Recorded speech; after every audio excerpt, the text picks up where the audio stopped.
Good morning students, मैं नीतू चौधरी स्वागत करती हूँ आपका अपने परिवार स्वाध्याय श्री में। तो कैसे हैं आप सभी? आई होप अच्छे होंगे, स्वस्थ होंगे, घर पर होंगे, अपना और अपने परिवार वालों का ध्यान रख रहे होंगे। जैसे कि आजकल आपको पता ही है कि कोरोना की बीमारी फिर से घातक रूप ले रही है। दिन प्रतिदिन नए बहुत सारे केस निकल रहे हैं, बच्चे बहुत ज़्यादा पॉजिटिव निकल रहे हैं। ठीक है, तो अपने घर में जितने भी छोटे बच्चे हैं उन सभी का ध्यान रखेंगे। अगर आप घर से बाहर जाते हो तो बिल्कुल आपको सेफ होकर घर से बाहर निकलना है। ठीक है, मास्क, सैनिटाइजर वगैरह, ग्लव्स वगैरह सब कुछ अपने पहन कर जाइए। ठीक है, तो चलिए अपना और अपने परिवार वालों का ध्यान रखिए। इसी के साथ करते हैं क्लास की शुरुआत। ये हमारी करंट अफेयर की क्लास है जिसमें हम टॉप 10 क्वेश्चन करंट अफेयर के लेके आते हैं। और इसके साथ हमारी झटका सीरीज और रामायण सीरीज होती है जिसमें 30 से 40 क्वेश्चन हमारे दोनों सीरीज में हो जाते हैं। ठीक है, तो कॉपी और पेन लेके बैठेंगे, एक एक क्वेश्चन को नोट डाउन करते हुए चलेंगे मेरे साथ साथ। तो चलिए शुरुआत करते हैं एक मोटिवेशनल कोड से। आज का हमारा कोड क्या है कि राह संघर्ष की जो चलता है वही संसार बदलता है।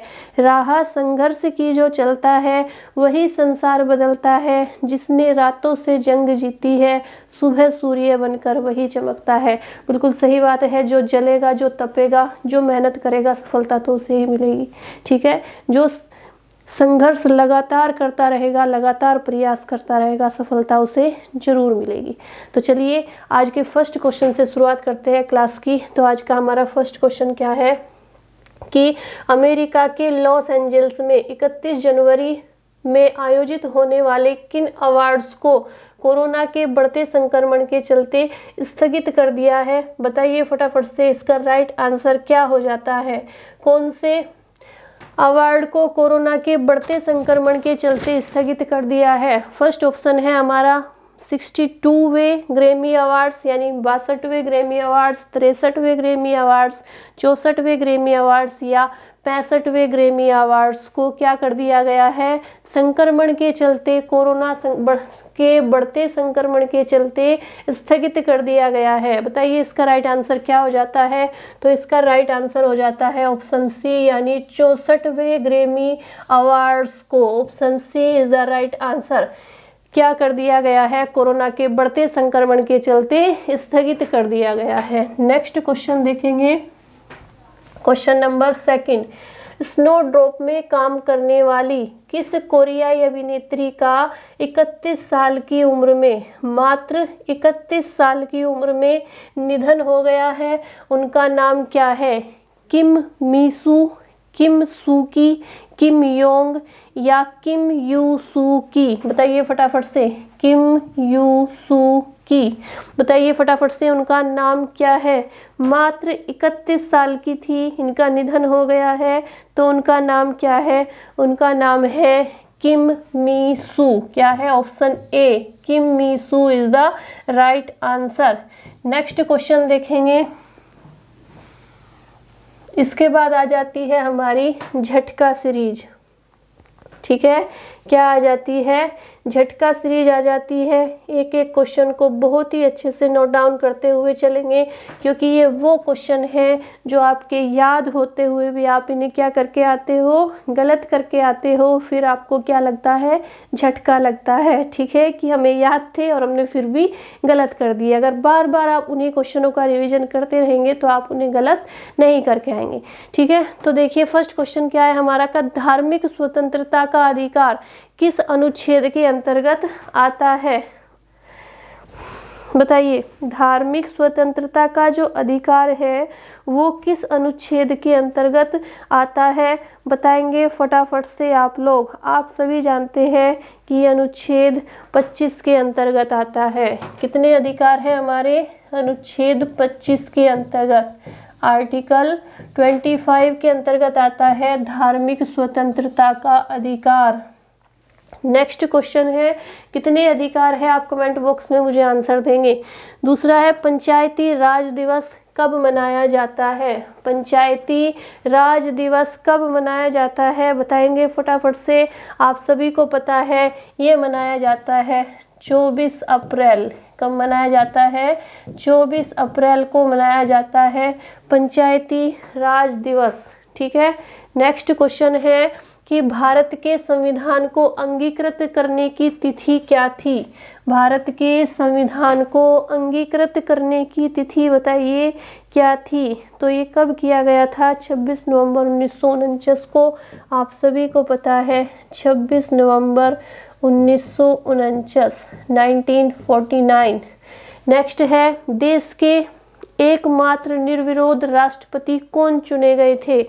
बताइए फटाफट से, देश के एकमात्र निर्विरोध राष्ट्रपति कौन चुने गए थे? तो उनका नाम है नीलम संजीवा रेड्डी।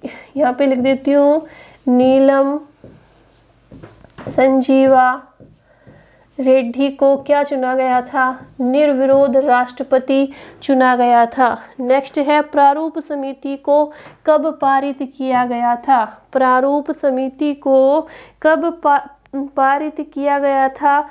फटाफट से बताएंगे आप लोग, कब किया गया था इसे पारित? 23 फरवरी 1948 को। कब किया गया था? 23 फरवरी 1948। नेक्स्ट है, पॉकेट वीटो या जेबी वीटो। पॉकेट वीटो या जेबी वीटो का इस्तेमाल किस राष्ट्रपति ने किया था? बताइए फटाफट से, पॉकेट वीटो या जेबी वीटो का इस्तेमाल किस राष्ट्रपति ने किया था? उनका नाम क्या है? तो उनका नाम है ज्ञानी जैल सिंह। ज्ञानी जैल सिंह ने किया था, ज्ञानी जैल सिंह। नेक्स्ट क्वेश्चन है, उद्देश्य प्रस्ताव कब पारित किया था और किसने दिया था? बताइए, उद्देश्य प्रस्ताव कब पारित किया गया था? ये किया गया था 22 जनवरी 1947 को और पीटी नेहरू ने किया था। 22 जनवरी 1947 किसने किया था? पंडित जवाहरलाल नेहरू ने किया था। नेक्स्ट है, भारत में जनहित याचिकावाद का जनक किसे कहा जाता है? भारत में जनहित याचिकावाद का जनक बताइए किसे कहा जाता है? फटाफट से बताएंगे तो किसे कहा जाता है? PN भगवती को कहा जाता है। किसे कहते हैं? PN भगवती को, भगवती। नेक्स्ट क्वेश्चन है, संविधान सभा के स्थायी अध्यक्ष कौन और कब बने थे? बताइए कौन और कब बने थे? राजेंद्र प्रसाद बने थे और कब बने थे? बताइए फटाफट से। 9 दिसंबर 1946 को बने थे। कब बने थे? 11 दिसंबर को बने थे। 11 दिसंबर 1946 को। यहीं पे लिखेंगे 11 दिसंबर 1946। चलिए नेक्स्ट क्वेश्चन देखेंगे। इसके बाद, संयुक्त उच्च न्यायालय की स्थापना किसके द्वारा की जाती है? बताइए फटाफट से राइट आंसर क्या हो जाता है? संयुक्त उच्च न्यायालय की स्थापना किसके द्वारा की जाती है? ये क्या लिखा हुआ है? स्थापना लिखा हुआ है। स्थापना किसके द्वारा की जाती है? बताइए फटाफट से। संयुक्त उच्च न्यायालय की स्थापना किसके द्वारा की जाती है? बताइए तो किसके द्वारा की जाती है? संसद के द्वारा की जाती है। किसके द्वारा? संसद के द्वारा। संसद के द्वारा। नेक्स्ट है, प्रारूप समिति के अध्यक्ष कौन थे? फटाफट से बताइए। प्रारूप समिति के अध्यक्ष का नाम आप सभी को पता है, डॉक्टर भीमराव अंबेडकर। कौन थे? Doctor Bhimrao Ambedkar ji. Ambedkar. Next question है, संविधान सभा के उपाध्यक्ष कौन थे? संविधान सभा के उपाध्यक्ष का नाम बताइए फटाफट से। संविधान सभा के उपाध्यक्ष थे HC मुखर्जी। कौन थे?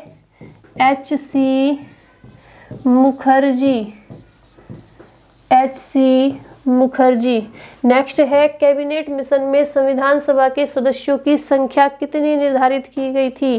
कैबिनेट मिशन में संविधान सभा के सदस्यों की संख्या कितनी निर्धारित की गई थी? कितनी की गई थी? 389 की गई थी। नेक्स्ट है संविधान संशोधन प्रक्रिया कहाँ से ली गई? बताइए, संविधान संशोधन की जो प्रक्रिया है वो कहाँ से ली गई है? बताइए फटाफट से। तो ये ली गई है हमारी दक्षिण अफ्रीका से। कहाँ से ली गई है? दक्षिण अफ्रीका से। दक्षिण अफ्रीका। नेक्स्ट है संविधान निर्माण के समय संविधान में कितनी अनुसूचियां थी और वर्तमान में कितनी अनुसूचियां है, ये भी बताइए फटाफट से। पहले जब संविधान का निर्माण हुआ था तब कितनी अनुसूचियां थी और अब कितनी अनुसूचियां है? तो पहले थी 8 अनुसूचियां और वर्तमान में है 12 अनुसूचियां। नेक्स्ट है मूल कर्तव्य किस की अनुशंसा पर जोड़े गए थे? जो मूल कर्तव्य है संविधान में वो किसकी अनुशंसा पर जोड़े गए थे? बताइए फटाफट से। तो किसकी अनुशंसा पर? सरदार पूर्ण सिंह की। सरदार पूर्ण सिंह की अनुशंसा पर जोड़े गए थे। सरदार पूर्ण सिंह। 42वें संविधान संशोधन द्वारा प्रस्तावना में कितने शब्द जोड़े गए थे? बताइए फटाफट से। 3 शब्द जोड़े गए थे। कौन कौन से थे वो तीनों शब्द? फटाफट से आंसर देंगे आप लोग। तीनों शब्द कौन कौन से थे? समाजवादी, निरपेक्षवाद, निरपेक्ष और क्या? समाजवादी, निरपेक्ष एवं एकता और अखंडता। क्या जोड़ा गया था? समाजवादी, निरपेक्ष,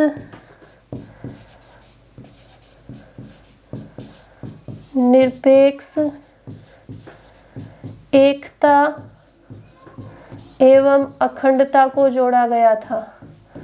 अखंडता। नेक्स्ट है संविधान में समवर्ती सूची का प्रावधान कहाँ से लिया गया? जो समवर्ती सूची है उसका प्रावधान कहाँ से लिया गया? बताइए फटाफट से। तो इसका आंसर हो जाता है ऑस्ट्रेलिया से। कहाँ से लिया गया? ऑस्ट्रेलिया से लिया गया। ऑस्ट्रेलिया से। नेक्स्ट क्वेश्चन देख लेते हैं। इसके बाद आता है हमारा क्वेश्चन नंबर 3। क्वेश्चन नंबर 3 में है कि अंतर्राष्ट्रीय सौर गठबंधन से कौन से देश नए सदस्य के रूप में जुड़ गए हैं? ऑस्ट्रेलिया एवं इंग्लैंड, बारबुडा एवं एंटीगुआ, स्विट्जरलैंड या मोनाको। बताइए फटाफट से। अंतर्राष्ट्रीय सौर गठबंधन से कौन से नए सदस्य के रूप में जुड़े हैं? कौन से देश है वो? तो राइट आंसर बताइए क्या हो जाता है? तो राइट आंसर हो जाता है हमारा ऑप्शन बी, यानी बारबुडा एवं एंटीगुआ। क्या हो जाता है? ऑप्शन बी, बारबुडा एवं एंटीगुआ इसका राइट आंसर हो जाता है, यानी B is the right answer. Next question देखेंगे। क्वेश्चन नंबर 4 क्या है कि राष्ट्रीय स्वच्छ गंगा मिशन के नए महानिदेशक के रूप में किसने पदभार ग्रहण किया है? फटाफट से बताएंगे आप लोग। ऑप्शन ए है हमारा अनिल कुमार जैन, ऑप्शन बी है अशोक कुमार, ऑप्शन सी है विजय कुमार त्रिपाठी और ऑप्शन डी है विनय गोयल। बताइए फटाफट से। राष्ट्रीय स्वच्छ गंगा मिशन, राष्ट्रीय स्वच्छ गंगा मिशन के नए महानिदेशक के रूप में किसने पदभार ग्रहण किया है? तो उनका नाम है अशोक कुमार जी। अशोक कुमार ने क्या किया है? राष्ट्रीय स्वच्छ गंगा मिशन के नए महानिदेशक के रूप में पदभार ग्रहण किया है, यानी option B is the right answer. Next question देखेंगे। Question number 5। प्रधानमंत्री नरेंद्र मोदी ने अगरतला में किस हवाई अड्डे पर टर्मिनल भवन का उद्घाटन किया है? टर्मिनल भवन का उद्घाटन, तो कौन सा है वो हवाई अड्डा? बताएंगे। ऑप्शन ए है इंदिरा हवाई अड्डा, ऑप्शन बी है हमारा राजीव गांधी हवाई अड्डा, ऑप्शन सी है छत्रपति शिवाजी हवाई अड्डा और ऑप्शन डी है महाराजा वीर विक्रम हवाई अड्डा। बताइए प्रधानमंत्री नरेंद्र मोदी ने अगरतला में किस हवाई अड्डे पर टर्मिनल भवन का उद्घाटन किया है? तो आंसर हो जाता है हमारा ऑप्शन डी यानी महाराजा वीर विक्रम हवाई अड्डा इसका राइट आंसर हो जाता है। नेक्स्ट क्वेश्चन देखेंगे, क्वेश्चन नंबर 6। ये पत्रकारिता की श्रेणी में किसे रामनाथ गोयनका पुरस्कार किसने रामनाथ गोयनका पुरस्कार जीत लिया है? बताएंगे फटाफट से इसका राइट आंसर क्या हो जाता है, बताएंगे फटाफट से। ऑप्शन ए है हमारा जीशान ए लतीफ, ऑप्शन बी है मैन बुकर पुरस्कार, ऑप्शन सी है पुलित्जर पुरस्कार और ऑप्शन डी है अर्जुन पुरस्कार। पत्रकारिता की श्रेणी में किसने रामनाथ गोयनका क्या है ये किसने रामनाथ गोयनका पुरस्कार जीत लिया है?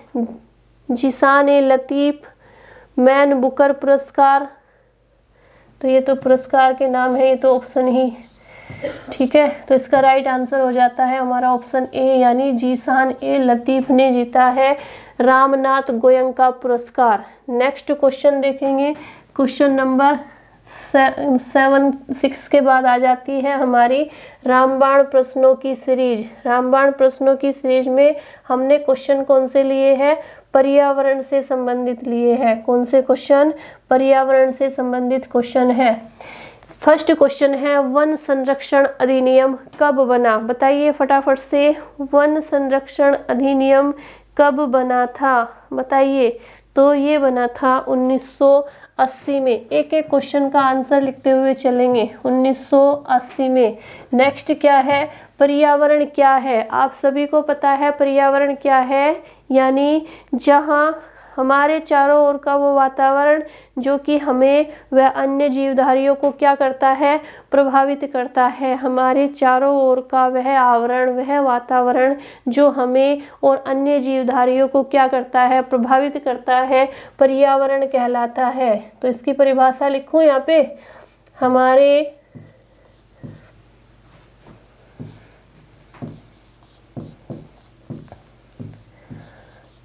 ये नहीं चल रहा।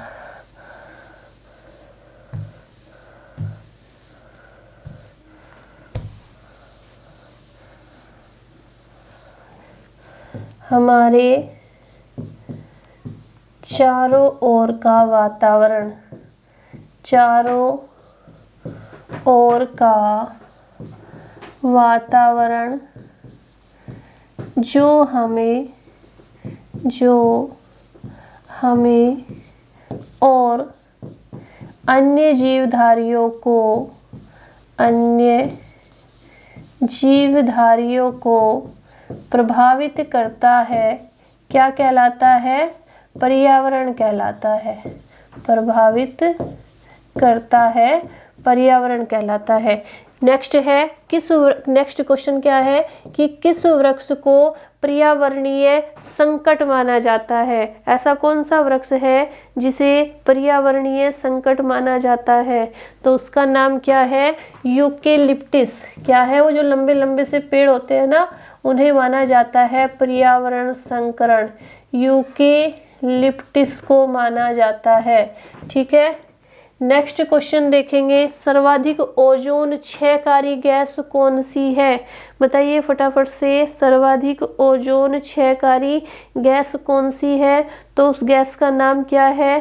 क्लोरोफ्लोरोकार्बन। क्या है? यहीं पे लिख देती हूँ मैं, क्लोरोफ्लोरोकार्बन, यानी शॉर्ट में इसे क्या बोलेंगे? CFC बोलेंगे। CFC, chlorofluorocarbon.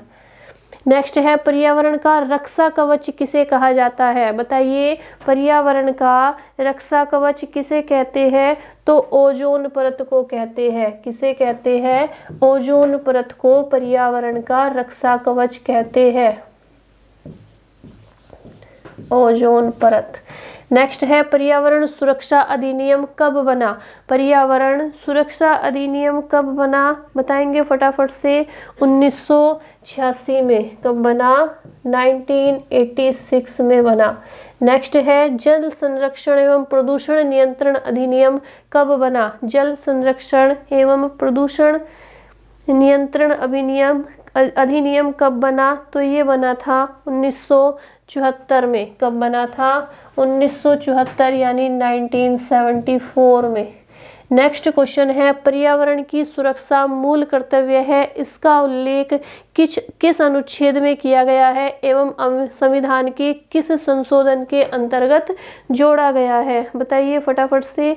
तो इसका जो उल्लेख किया गया है वो अनुच्छेद 51A में किया गया है और 42वें संविधान संशोधन द्वारा इसे जोड़ा गया है। तो यहीं पे लिख देती हूँ 51A में किया गया है और 42वें संविधान संशोधन द्वारा इसे जोड़ा गया है। ठीक है। नेक्स्ट क्वेश्चन है भारतीय वन प्रबंधन संस्थान कहाँ पर है? बताइए फटाफट से। भारतीय वन प्रबंधन संस्थान कहाँ पर है? तो ये है हमारा भोपाल में। कहाँ पर है? भोपाल, मध्य प्रदेश में। नेक्स्ट है वन अनुसंधान संस्थान केंद्र कहाँ पर है? वन अनुसंधान संस्थान केंद्र कहाँ पर है? तो ये है हमारा देहरादून में। कहाँ पर है? देहरादून, उत्तराखंड में। देहरादून में है। नेक्स्ट क्वेश्चन है वर्षा अनुसंधान संस्थान केंद्र कहाँ पर है? बताइए फटाफट से। वर्षा वन अनुसंधान संस्थान कहाँ पर है? तो ये है हमारा जोरहाट में। वर्षा वन अनुसंधान संस्थान ये है जोरहाट में। चलिए स्क्रीनशॉट ले लेंगे, मैं साइड हो जाती हूँ, फटाफट से स्क्रीनशॉट ले लीजिए। नेक्स्ट क्वेश्चन देखेंगे कि वन अनुवांशिकी एवं वृक्ष प्रजनन संस्थान कहाँ पर है? बताइए फटाफट से। वन अनुवांशिकी एवं वृक्ष प्रजनन संस्थान कहाँ पर है? आंसर देंगे आप लोग, बताइए फटाफट से क्या है इसका आंसर। वन अनुवांशिकी एवं वृक्ष प्रजनन संस्थान कहाँ पर है? बताइए फटाफट से। तो ये है हमारा कोयम्बटूर में। कहाँ पर है? कोयम्बटूर।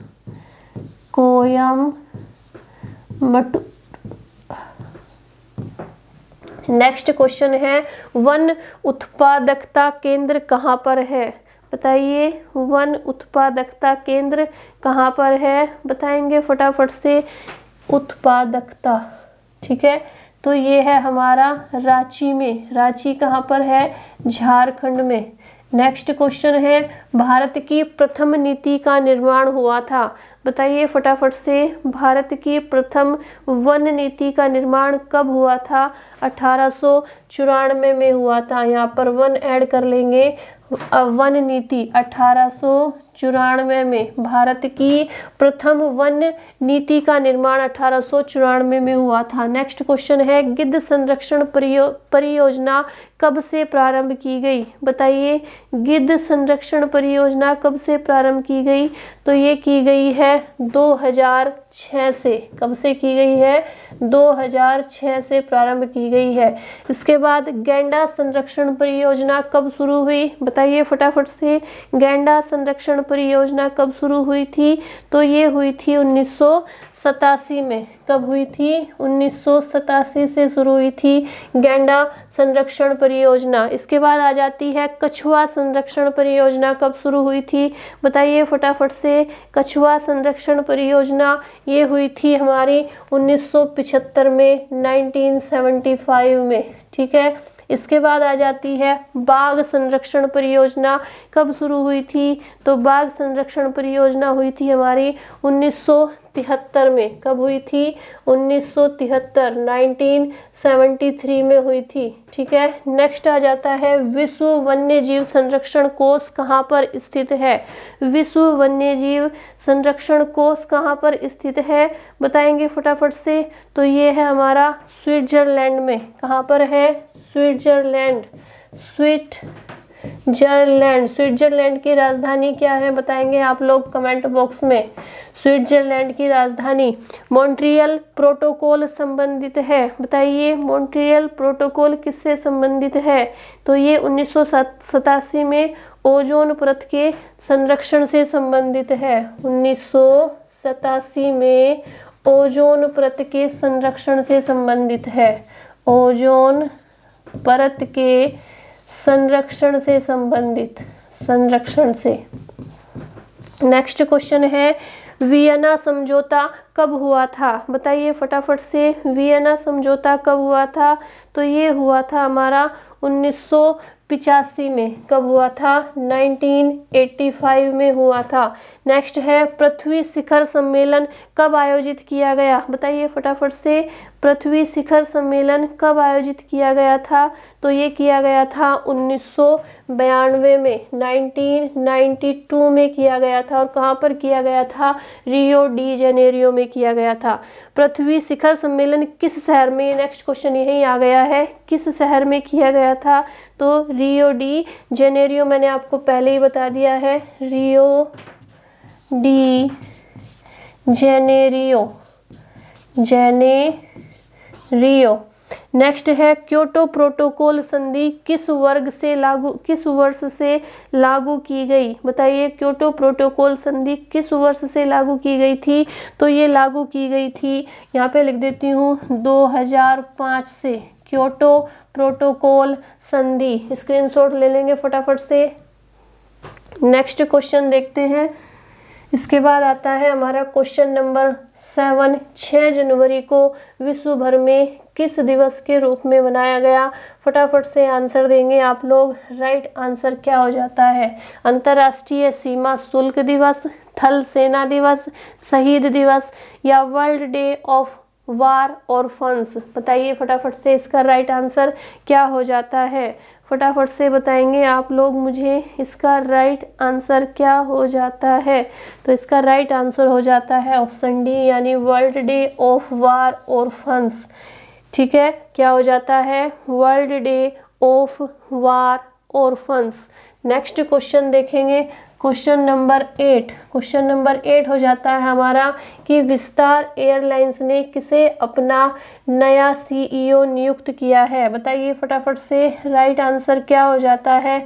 ऑप्शन ए है हमारा विनोद मेहता, ऑप्शन बी है विनोद कन्नन, ऑप्शन सी है संजय मिश्रा और ऑप्शन डी है राजीव दीक्षित। बताइए फटाफट से इसका राइट आंसर क्या हो जाता है? विनोद कन्नन, विनोद मेहता या संजय मिश्रा या राजीव दीक्षित? तो इसका राइट आंसर हो जाता है हमारा ऑप्शन बी, यानी विनोद कन्नन को क्या किया गया है? विस्तार एयरलाइंस ने इसे अपना नया सीईओ नियुक्त किया है। नेक्स्ट क्वेश्चन देखेंगे, क्वेश्चन नंबर 9। नेपाल के प्रधानमंत्री शेर बहादुर देहबा, नेपाल के प्रधानमंत्री शेर बहादुर देहबा किस समिट में हिस्सा लेने के लिए भारत दौरे पर आ रहे हैं? बताइए। Vibrant Rajasthan summit, vibrant Gujarat summit, vibrant Bihar summit और वाइब्रेंट उत्तर प्रदेश समिट? बताइए फटाफट से इसका राइट आंसर क्या हो जाता है? क्वेश्चन नंबर 9 का राइट आंसर बताएंगे क्या हो जाता है? तो इसका राइट आंसर हो जाता है, ये वाइब्रेंट नहीं वाइब्रेंट है। ठीक है, रा लगा हुआ है हर किसी में, वाइब्रेंट। ठीक है, तो इसका राइट आंसर हो जाता है वाइब्रेंट। गुजरात समिट में हिस्सा लेने के लिए आ रहे हैं नेपाल के प्रधानमंत्री शेर बहादुर देहबा। नेक्स्ट क्वेश्चन देखेंगे, क्वेश्चन नंबर 10। किस वयोवृद्ध स्वतंत्रता सेनानी और पूर्व भाजपा नेता का 107 वर्ष की उम्र में निधन हो गया? उनका नाम क्या है? उनका नाम आप लोग मुझे कमेंट बॉक्स में बताएंगे, जो आप लोग नहीं बताते हो लेकिन आपको बताना चाहिए। जो बच्चा इस क्वेश्चन का आंसर देगा सबसे पहले क्लास शुरू होते ही मैं उसका नाम लूँगी। ठीक है, तो चलिए आज के लिए इतना ही रखेंगे। हमारे 10 question, top 10 question current affair के जो हम छांट के आपके लिए PDF बनाते हैं, आपके लिए लेके आते हैं। और झटका और रामबाण सीरीज में मैंने वही क्वेश्चन लिए हैं जो आपको झटका देने वाले होते हैं, ठीक है, जो आपके याद होते हुए भी आप उन्हें गलत करके आते हो। तो बार बार रिवीजन करेंगे तो आप लोग उन्हें गलत नहीं करेंगे, ठीक है। तो चलिए आज के लिए इतना ही रखेंगे, कल की क्लास में फिर नए क्वेश्चंस के साथ मिलते हैं। और वीडियो को शेयर करना नहीं भूलेंगे। 5 मिनट का समय निकालकर वीडियो को शेयर कीजिए, सपोर्ट कीजिए। आप लोगों के सपोर्ट के बिना कुछ नहीं हो सकता। हंसी मजाक तो चलता रहता है, बोलते रहते हैं, लेकिन बहुत बड़ी बात है कि अगर आप लोग सपोर्ट करेंगे तभी कुछ हो सकता है, नहीं तो कुछ नहीं हो सकता। निराशा सी महसूस होती है कि हम जो कर रहे हैं, दिन रात मेहनत करते हैं, आपके लिए क्वेश्चन ढूंढते हैं, PDF बनाते हैं, लिखते हैं, याद करते हैं क्वेश्चन, और आपको पढ़ाते हैं कि आपको अच्छे से समझाने की कोशिश करते हैं कि आपके अच्छे से समझ में आ जाए, लेकिन जब आप लोगों का सपोर्ट नहीं मिलता तो बिल्कुल भी अच्छा नहीं लगता, ठीक है। तो प्लीज़ सपोर्ट कीजिए, वीडियो को ज़्यादा से ज़्यादा शेयर कीजिए, लाइक कीजिए, चैनल को सब्सक्राइब कीजिए। और पिछली वीडियो देखने के लिए आप लोग